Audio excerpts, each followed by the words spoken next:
What's going on in Trump world? A lot. Erin Maguire joins to make sense of it all. She was Trump 2020 communications director, and she is a GOP strategist, a lady who knows what's going on in D.C. inside the Beltway. Let's start with this. Is Trump going to have to drop the hammer, so to speak, on Vladimir Putin? He's saying today he's very upset with what Vlad has been doing, both in the negotiation stalling and the recent strike in Kyiv. Are we going to see a different tone from him? I would hope so, because we're now seeing escalation from Vladimir Putin when it comes to Ukraine. And Donald Trump is completely correct when he says this war would have never happened if he was president. Joe Biden capitulated to Russia on the Nord Stream 2 natural gas pipeline, circumventing Ukraine and sending that gas straight to Germany. When Russia didn't need Ukraine anymore, they went in and invaded. And that was because Joe Biden.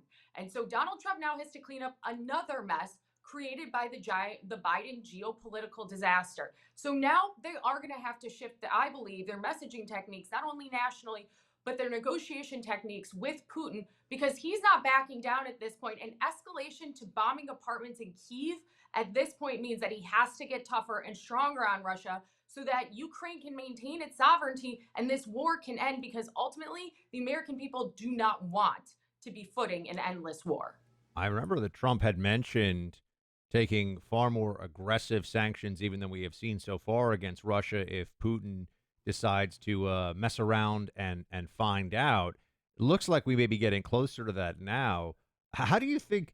How would the messaging go on that from the people? Let's assume for a second that Trump does take a much harder line and take some very stern action against Russia on this one. We've been told for a decade now that Trump is Russia's best friend. I know that's not true. You know that's not true. But what do they say at CBS Evening News? How does the New York Times process Trump being tough on Russia when we've been told for so long, oh, he would never do such a thing?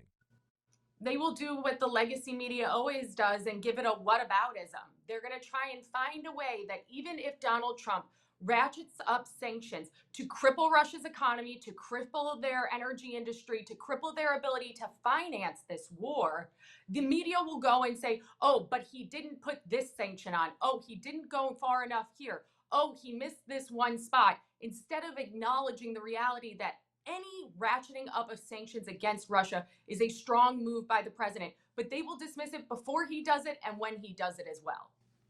You've worked in communications for the Trump campaign and have been around those folks for a long time.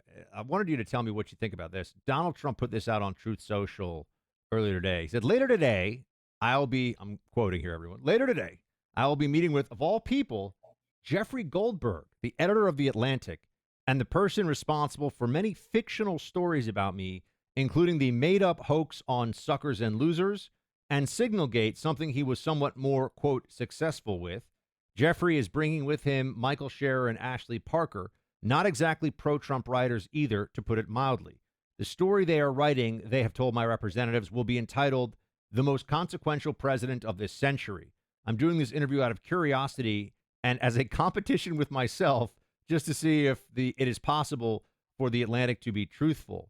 Are they capable of writing a fair story on Trump? What do you think about it? Go ahead. Yeah, I mean, I haven't seen one to date, but this is going to be very interesting. And what a different position you're seeing from this White House to really any previous administration.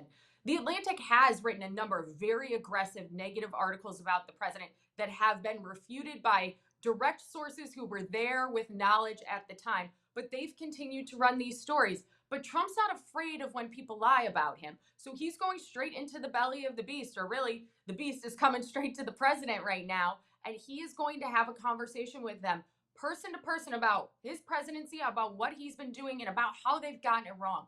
There are few leaders in the world who are willing to confront challenges head on, or fake narratives, or the people who lie about them. But Donald Trump is, and that comes from a position of power. It comes from that position where when you don't have to talk off the record to reporters, when you don't have to pretend that you have to hide something and you just get to speak the truth. Most politicians don't do that.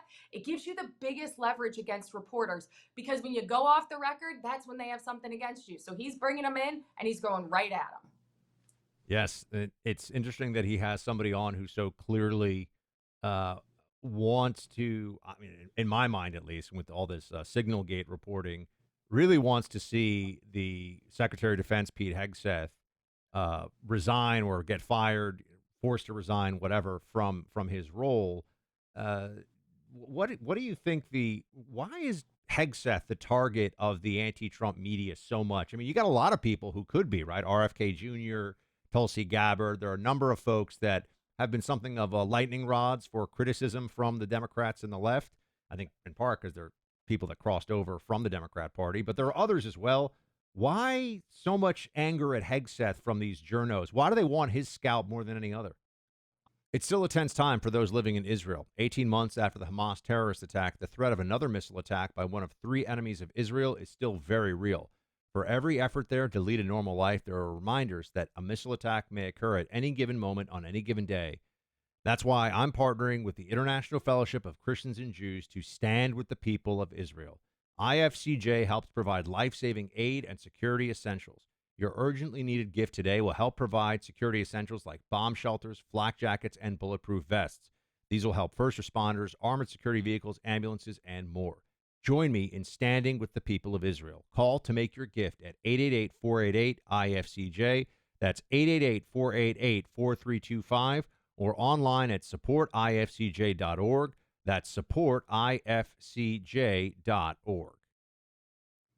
It just seems to be that he came from the right side of the news media, and that for them alone was the ultimate sin for Pete Hegseth. But there's something different that the Trump administration is doing now. They have rapid response Twitter accounts across all of their agencies. So when a fake news story like this comes out about Pete Hegseth wanting to add a bunch of makeup lighting to a studio at the DoD, they can tweet the photo and they immediately put out the correct information saying, none of this is true, and here are the facts. They are fighting step by step every way to get the truth out there as the media continues to lie. And so they have their target on Hegseth, and I really think it's because he comes from the Fox News wing of the party. He comes from the Republican side. He's very much a conservative warrior.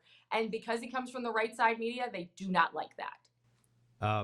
What do you think of the administration's changes that have happened in the West Wing? You know, you've got now people getting access to the press briefing that we haven't seen there before.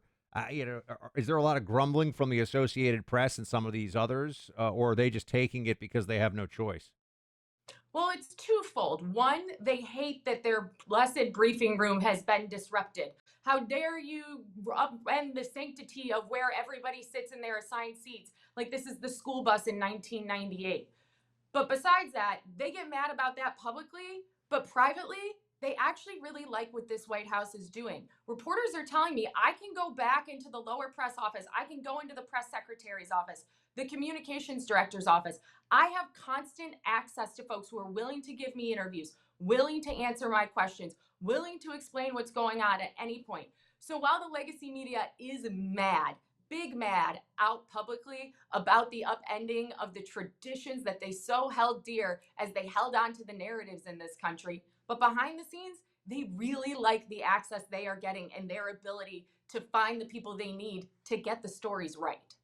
It is an amazing relationship that the anti-Trump political press corps, political media has with Trump, because while I know that they are dead set against him ideologically in so many ways, they still realize, I think, they kind of need him if they want anyone to read or pay attention to what they're doing, right? There's this, I don't know if it's a love-hate relationship. I don't think they love him, but it's a relationship of need, even though they have disdain, right? Because Donald Trump is the greatest political show on earth, and there's no way around that for them. So to your point, access is deeply meaningful to them, even if they don't like what's said when they have that access.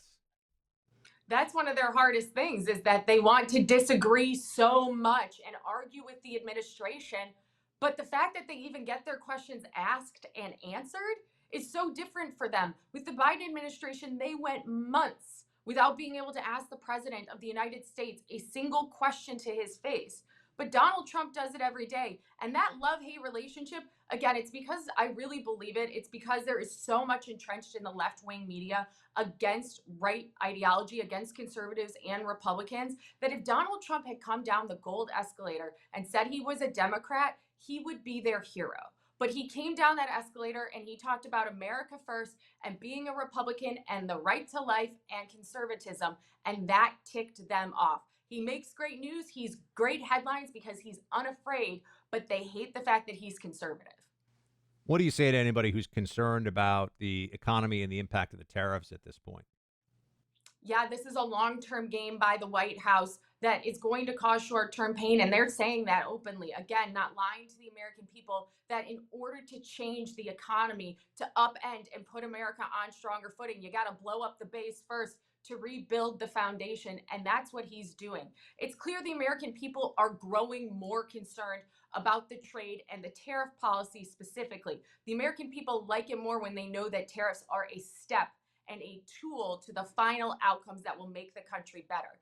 But this White House does a great job communicating. That message is getting pushed down by the left-leaning media to be able to say and talk to the American people about what's happening right now. So I would encourage this White House to lean in more on their own independence as a source of information themselves, to talk to the American people about the strategy and about where we're going, because the more that the legacy media drives that narrative that this is so chaotic and so hard and so awful, the harder it will be for the White House to gain that ground back.